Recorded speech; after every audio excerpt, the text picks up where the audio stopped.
Alright, welcome everybody to the video on multiplying rational expressions. Now, this particular concept piggybacks off of what we did in our last section. Okay, so let's make sure that you review that section in case you're still a little fuzzy on that concept. The only thing that changed really between this section and our previous section is now we have another rational expression that we add to kind of our mix and our ability to cancel things out. However, the steps that you do to solve these, or simplify these in this case, is the same as the other, our last section. Okay, so we're still going to spend some time simplifying these, factoring something out, and then we can do crossing out the different terms that are alike. So with that said, let's start out with just working these problems. Now I encourage you to stop this video for just a second, pause it, and see if you can just simplify this problem and then see if you get the same results that I do. So hopefully pause it right now and then we'll start up. Alright, welcome back. So what we see here on this top one is we see that the common factor, or the greatest common factor between the coefficients in this case, the coefficient here and the constant, is 5. So I'm going to put the 5 on the outside, and then I'm going to divide both of these terms by 5. So here is 5 plus 6. Again, to make sure that you did it correct, just quickly do it in your head, just distribute this, and we get 5m plus 30, so it's still the same thing. Then we'll come over to this one, and then I'll factor out a 3.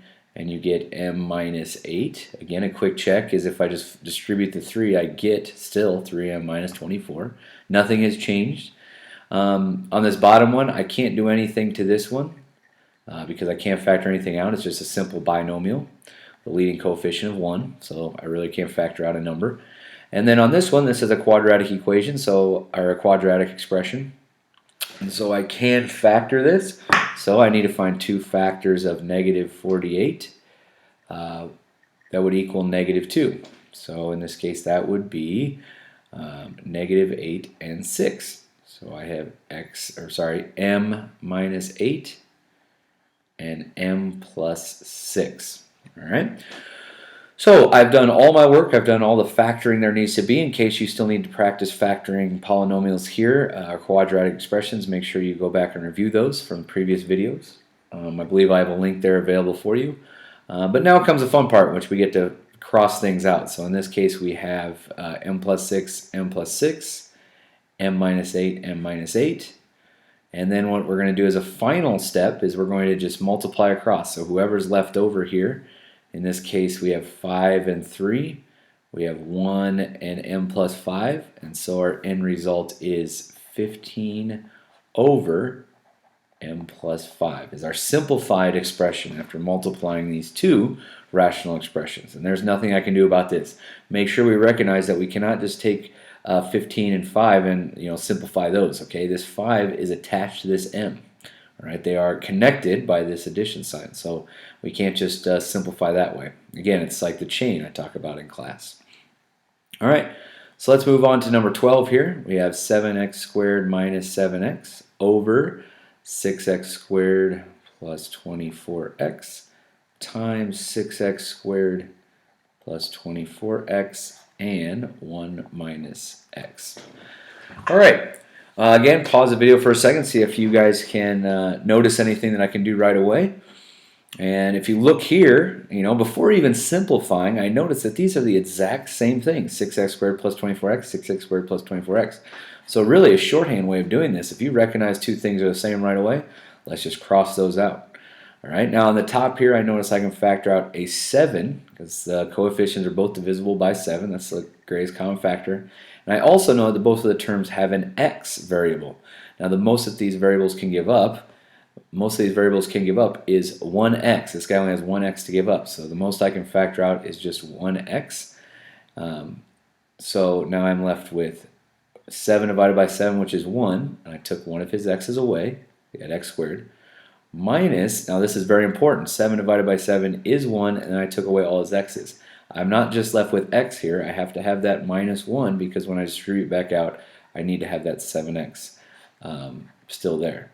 Now again, I crossed these out at the beginning, so the only thing left there is 1. And then I'm also got 1 on top here, because I can't just eliminate an entire numerator denominator. And I have 1 minus x. Now this is a very important concept, and this is kind of our new concept with this section, is that I notice that I have x minus 1 and 1 minus x. They look similar, but they're not quite similar. All right, to solve this problem, what we're going to do is do a little trick up my sleeve to get this to look exactly like that x minus 1 is I am going to factor out a negative 1. And that is going to switch the signs of this particular expression or this binomial. Now let me show that more in a mathematical sense, okay? So if I take out a negative 1, that means I'm going to take 1 divided by negative 1, which is negative 1, and then I take this negative x divided by negative 1, and that would equal positive x. All right, so if I factor out a negative 1, that changes the signs of the binomial. Now I just write it in a different order so it looks more appealing as a binomial with the variable first. So when I rewrite it, it is x minus 1. Okay, so that's a trick up your sleeve in case you notice that you have x minus 1 and 1 minus x. If we factor out a negative 1, then the thing changes. Now I can cross that out, and I am left with 7x over negative 1 or negative 7x, which is my final answer. All right, so a couple tricks there, new tricks that we learned, especially this negative 1 trick, which can save you a little bit of time.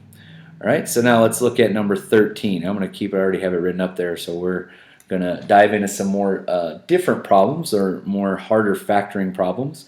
And so you notice here we have a 6 and a 4, so what I'm going to factor out is a 2r, and because they both have r's, I can factor out an r squared. That's the most this guy can give up, this r squared. So 6 divided by 2 is 3. R, and then I have minus 2. All right, 3r minus 2.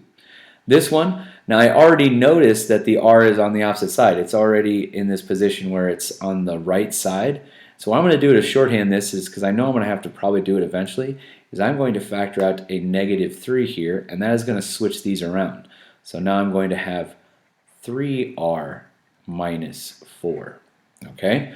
So again, I kind of shorthanded that, because I noticed that this is already like this, so I'm going to factor out a negative 3, which eventually is going to switch them anyways. Okay, so then on the top, I notice I have a trinomial here.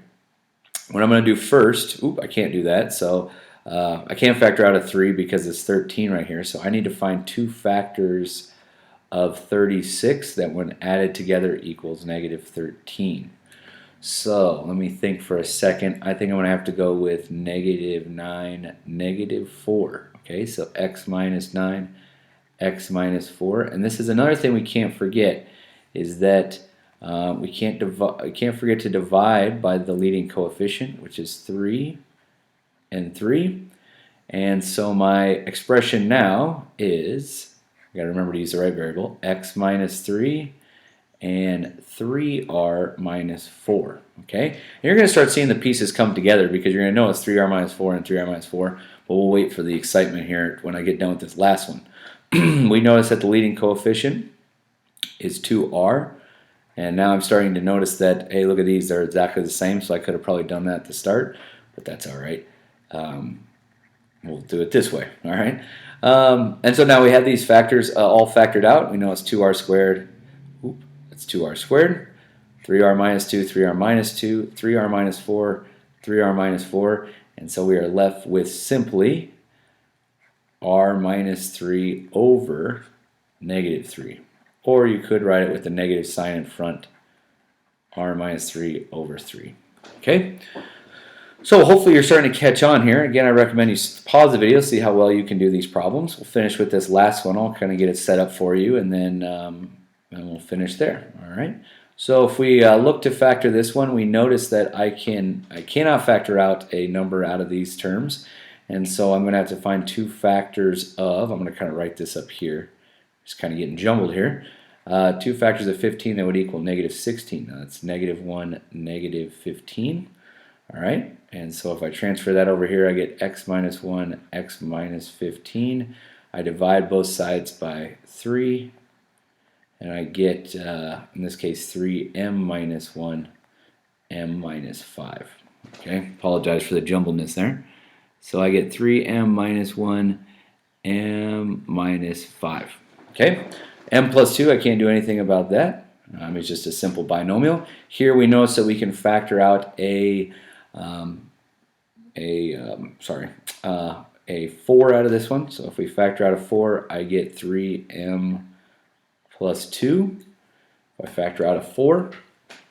And then on the bottom here, we're going to notice that we're going to find two factors of, I'm going to put this down here, negative 18 that would equal 3. So that would be positive 6 and negative 3. So m plus 6, m minus 3. I keep using x by accident. And finally, I'm going to divide by 9, and I'm going to simplify that. So I end up with x plus 2/3, x minus 1/3, and so my final answer for these ones I'm going to put right here, which is 3m plus 2 and 3m minus 1. All right. Woo! That's a workout there. All right, that was a good factor in there. So now comes the part where I cancel everything out. So I got m plus 2, 3m plus 2. Oop, I can't cross that one out. I got no matches for that guy. But I do have a match for 3m minus 1, so I'm going to cross that out. And so my end answer, again, don't forget about this 4. My end answer is 4m minus 5 over 3m plus 2. All right, so that's about as crazy as it gets. These last two problems, 13 and 14, obviously practice a lot of your skills. Please remember that we do the minus 1 thing. This is very, very important. All right, I did a quick version of that here because I noticed that the variable was appearing second, so I immediately just took out a negative 3 instead of just a 3. So hopefully you notice that, and we'll get some more practice with this tomorrow. So thank you very much, and I'll see you all later.